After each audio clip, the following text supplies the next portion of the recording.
that was the meat of what I was trying to do, is to give you feedback on what you did well. These students are back in the classroom, but they're wearing masks, can't sit next to each other, and some of their classmates are joining in via Zoom.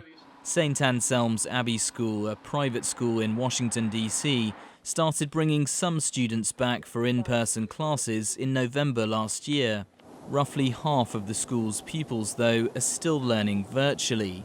As useful as Zoom has been, it doesn't quite replicate the experience of a human being in front of you interacting, and you miss some of the subtleties of the communication that we're practicing. So I can't wait to get all the students back in the room together.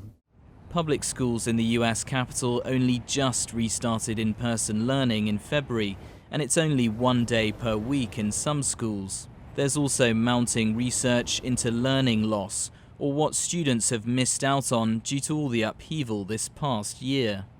Researchers at Stanford University looked at 19 states here in the US and found that students lost up to 183 days of learning in reading and up to 232 days of maths learning during the 2019 to 2020 academic year. Resources make a big difference in keeping learning loss as low as possible.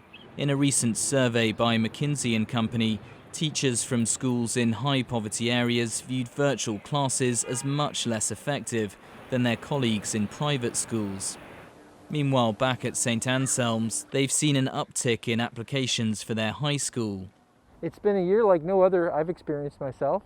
Headmaster Jim Power says they're still deciding whether to offer online instruction as an option next year. It sounds like an easy thing to do, but it actually, I think, changes the nature of the dynamic of the classroom. If I'm working with 14 or 15 boys in a room, and then all of a sudden there are 3 guys on a screen, it changes the dynamic some way. So we haven't come to closure on that, but it's a question we have to wrestle with.